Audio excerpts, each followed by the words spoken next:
Après cette visite aux aspects théoriques, revenons maintenant au terrain. Dans les études d'exemples pratiques que nous allons examiner maintenant, exemples que nous avons déjà exposés concernant d'autres parties de la question dont nous traitons, dans les 2 chapitres précédents, 3 niveaux vont être sollicités.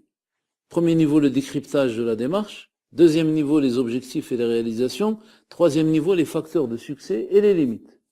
En ce qui concerne le premier niveau, à propos de l'exemple de politique publique inclusive que nous avons choisi pour le Maroc, celui du tramway de Rabat, mais cette fois du point de vue de la problématique du suivi et de l'évaluation, le premier niveau, celui du décryptage de la démarche, son contexte général. On en a déjà rapporté les détails précédemment. Le club de Bourg-Grec des handicapés a pris contact avec l'agence chargée de mettre en place le tramway de Rabat.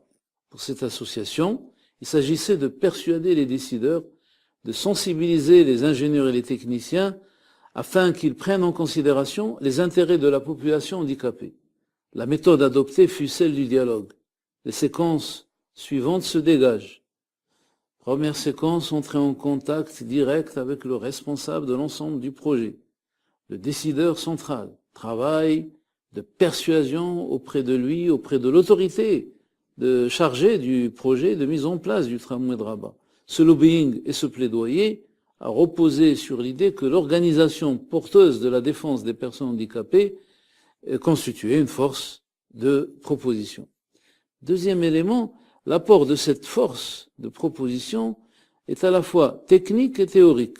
L'association des personnes handicapées insiste sur le fait qu'elle a développé un discours et un comportement non point idéologique ou politique ou moraliste, mais proprement technique. Troisième élément, elle a adopté aussi une posture pratique je cite, en effectuant des visites, des projets en réel avec les fauteuils, en testant tous les quais de toutes les stations. Et autre élément, pour finir, elle fait valoir les avantages, notamment économiques, des demandes de la population, et ça faisait partie de son argumentaire. Concernant le niveau des objectifs et des réalisations, conduire une démarche de lobbying et de plaidoyer, c'était un objectif, faire en sorte que des centaines de personnes handicapées puissent prendre le tramway en tenant compte de tous les types de déficiences. Et troisième objectif, former les employés du tramway pour qu'ils puissent communiquer avec les personnes handicapées. Concernant le troisième niveau de l'évaluation, après avoir dressé un bilan favorable de cette politique publique, l'évaluation permet en outre de mesurer les raisons de succès et les difficultés qui se sont révélées. Le succès tient à la stratégie de concertation effectivement adoptée, de part et d'autre, au dialogue constructif, régulier, mené sur la durée. D'autre part, les auteurs de cette expérience estiment avoir eu de la chance de trouver des interlocuteurs disponibles, d'avoir trouvé de bonnes entrées pour ce faire. Est en effet particulièrement remarquable cette disponibilité des partenaires de l'organisation des personnes handicapées à travailler sur la question de l'accessibilité.